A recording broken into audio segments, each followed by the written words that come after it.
Howdy, folks. I am Brian Wiener. I am with Holly Hamill and Lauren Morgan. We are the Supernova Society. This is our ideal number 12, which is heal yourself, right? Do the work. So how is this defined? And we kind of feel like we've all suffered like trauma and wounds. And for every superpower, there's the reverse side, the shadow side. And it's our duty to heal this through understanding ourselves so we can show up fully in our own lives. And, we need to release the things that don't serve us. And we need to learn to love our shadow and our ego. And we have agency to make choices, not to carry the trauma forward any longer. And we have the duty to do that. So how do we do this? Or excuse me, why do we do this? The first thing that comes to mind is that hurt people, right? And we transmit what we don't transmute. And we repeat what we don't repair. They're all saying the same thing. So if we don't do the work, what happens is the victim often becomes the perpetrator. So as an example, maybe you're walking down the street after buying a drink at your local, coffee shop, and someone bumps into you and you spill the coffee on yourself, right? And you're like, oh man. And then maybe later in the day, somebody comes up to you and says something to you and you kind of lash out at them because you're really angry about the coffee, not their words or their behavior. So, going further, we can think of ourselves as that cup of coffee, right? And whatever is in our cup, right, is going to spill out. So, when you get bumped into. So when, if you fill that cup with trauma and anxiety, right, that spills out. But if you have spent the time and done the work, maybe, things like peace, love, and joy spill out instead. So another important reason, another why for healing yourself and doing this work is that there's actually this common misconception that a healer heals you when you go to them. And I want to dispel that misconception and let you know that a healer really just simply holds space for you. And you are the one that's healing yourself within that space with the healer. And so there is this really important participation that has to occur for you to be able to be healed. You have to participate in it. Only you can choose to heal. And we see that with the placebo and the nocebo effects in medicine. The mind has such a significant factor in our healing, and our mindset truly matters. So it's important to take a look at that as well. Yes. And it's really important to also remember that healing yourself, doing this work, is an inside and intentional job. No one can do it for you. You have to get sick and tired of being sick and tired. This work is not going to just magically happen. You have to start it. You must set the intention to change your behavior, your internal dialogue, and possibly even your external surroundings, but this takes effort on your part. Healing ourselves is how we heal the world. It's become a cliche thing to wish for world peace, but it's an almost universal wish for most of us. It feels so big and out of our control, though. We think to ourselves, how can little old me possibly impact world peace on such a global level? But the power to do that is so much closer than you think, and so much closer into your grasp. You have so much more control over it than you think. When you heal yourself and then ultimately achieve your own inner peace, when you decide that ancestral trauma that's come down the lines for generations, that it stops with you, you are having a part in creating world peace. When you create inner peace, you're that much closer to creating world peace. When you decide that even though the world has been unfair and unkind and maybe even violent to you, that you will not let it change the kindness in your heart.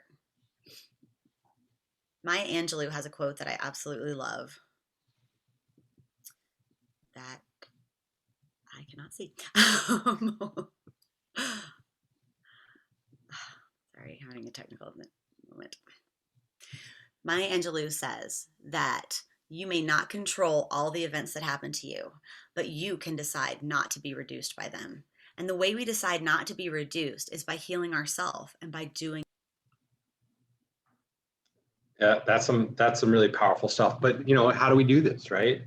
And I think it's really important that we identify what work that we specifically need to do for ourselves, right? It's different for each of us. The work that Lomo needs to do and the work that Holly and the work that I need to do is different for each of us. So maybe you need to work on your anxiety issues or heal trauma or seeing where you are in the drama triangle. And we go deeper on that in some of our programs, like the chain reactor. But the work is really truly understanding yourself and knowing where you need to make the changes. You have to know your role in the story. And as a man, right, you deserve and need to do the work. Like, all too often men are taught to squash it down and just ignore it, right? But what winds up inevitably happening is it leaks out, right? For me, one of the things you might notice I'm wearing glasses right now. And for the longest time, even though this is more of a physical work than an internal work, I was like, oh, I don't need glasses. I was kind of lying to myself because I didn't want to think that like somehow my physical abilities had diminished in some way, right?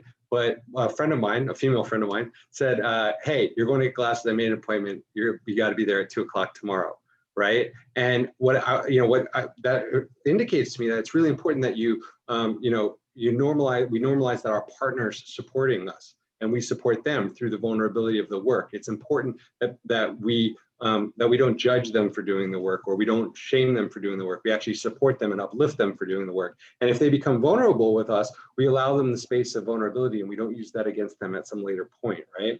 And I think, we have to actually consciously dedicate part of our schedule to healing ourselves. Make sure you're taking the time, in your schedule for yourself. Set up appointments for things that will help you, like therapy or coaching, support groups, time in nature. I know my partner, she needs time in the woods, a certain amount of time in the woods every week, otherwise she's like, out of whack. And body work, things like massage therapy, exercise, yoga, getting physical, that's important too. And we need to create time to educate ourselves on like our specifically unique problems and look into like how others may have solved it, right? This is really just creating time for your own informed advocacy of yourself. If you find something that needs work, like I said, try to find some others that have been through it, right? And what they did. Research things on Google or whatever your favorite search engine is, right? That apply to the problem. And then solve it wherever you can. Solve it yourself where you can and make that time to do so. Exactly. There's no excuse nowadays. We have so many things available to us, so many resources like books, Audible, documentaries, even music and art can be doing the work when we listen to them and feel them and like take some of the words from that and apply it to the work that we need to do to heal ourselves. Music and art and literature and all of these things they fall under the category of humanities. We need them to human. They make us better humans and they help you heal yourself. And I'm really grateful that Brian is supportive of men doing the work too. I mean, everyone needs to do the work, but I think we really need to make a change in our culture to make it safe for men to ask for help and to seek help and to heal themselves. Like that has to change. Our world is changing and we have to make that happen. It's so important to prioritize mental health and doing the work. It doesn't just happen without effort on your part to heal yourself. And that's a huge part of this the simulation that we're doing, this human experience and why we're here. Mental health support is every bit as important as eating healthy and staying active. And it's such a luxury to have therapy and healing modalities available to us. I would love to see us destigmatize therapy and needing mental health services. If you need meds, take your meds. Good. Thank goodness we have that available. If you need therapy, great. I love that for you. I love that you're having the resources that you need. And go ahead and do that before it becomes a problem. I'd love to see us just doing more preventative measures than rather than only dealing with someone after they've had a breakdown. Let's prevent this before it gets to a point of breakdown. Yeah, it's funny. It really does mean getting your hands dirty, right? It's like doing the work is like routine maintenance on your car, like an oil change, right? Really getting in there and doing the diagnostics and maintenance that's required, but really ideally before it is required.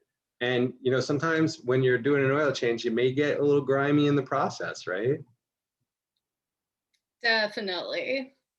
Healing yourself and doing the work often includes going into some uncomfortable, dark places within yourself that you typically avoid.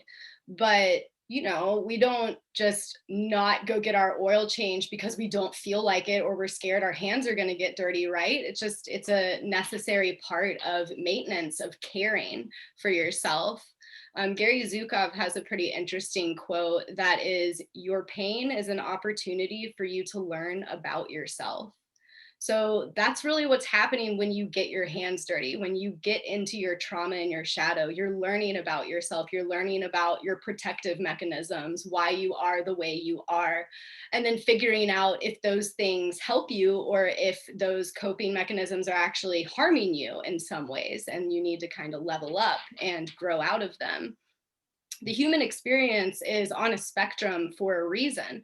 We're meant to experience our full range, all of the emotions, the good and the bad, all the experiences, the good and the bad. And it's okay to have these full spectrum experiences. It's by experiencing that full spectrum that is what truly makes you feel the most alive to get through it. It's titillating, honestly.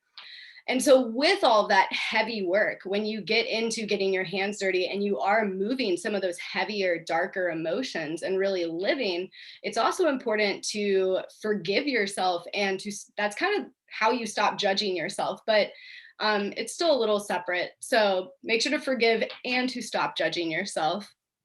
The best example I can give is, so many people come to me and they're like, "I'm lazy, I'm just lazy." And I like to reframe that. You're judging yourself. You're not lazy. Maybe you're just exhausted or depleted. You have nothing else to give. You're not lazy. You're doing the best that you can. And so forgive yourself for also not knowing any better, not knowing how to fix a problem that you may have in your life. This is one of me, Holly, and Brian's favorite quotes. So everybody, repeat after me. "I did the best I could with the tools that I had at the time." Yes, thank you, Brian. Burn this into your psyche. Burn it in there. It's really, It's healed me. It's yeah. powerful. And lastly, Stephanie Gailing has an interesting quote that is, "Healing is the end of conflict with oneself." And that's truly what we're getting to. Stop that war within you. Stop hating yourself for the mistakes you've made in the past. Really come into yourself, forgive, and really be whole with that, you and your shadow. And so lastly, with all of this work, it's really important for you to give yourself a break. And we talked earlier about dedicating parts of your schedule to healing. And yeah, those can count as breaks, I suppose.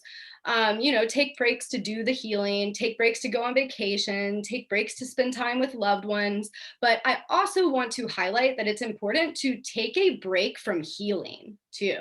That is massively important for your sanity. Polly? Absolutely. Yeah, I don't think that people fully realize how much energy it really does take when we're going through the healing process to process all of the feelings. It really does require a lot from your being, and so allowing yourself to have moderation with that as well is important. And as a personal example, I wanted to share with you. One of the scariest things that I ever did was to take a long, hard look at myself in the mirror, to really examine who I was without the exterior, without the roles that I used to identify myself: student, mother, wife, artist, all these things. Like, when all of that was stripped away, what was truly honestly inside me? Like, what was the good, the bad, and the ugly? And I was so terrified to do that, and I put it off for so long. But I knew that I had to do that if I was going to heal myself and do the work. We all have to do that. But I have a secret for you. It's not as terrible and awful as you might think that it is. When I did it myself, I was so scared of what I might find. I definitely have shadow, just like all of us, but our fear imaginations are always so much worse than reality. A dear friend of mine, Roop, said, "May we always keep our shadows in front of us so that we can see what they are doing." And that is doing the work. And I think one last thing to remember here is that it is a journey, right? Not a destination. You're on this journey, and just like on a journey, you take breaks when you need to rest up. Like, healing, true healing takes time. It's not something we can do overnight, just like if you break a bone. So just remember, it's the journey, not the destination that you're looking at. And love the journey. Definitely. That's the reason we're here. So we will leave you with this quote, which is, There is no happy ending until you choose to save yourself. Thank you guys so much for joining us. Thanks, guys. Thanks for your time. Thank you, everyone.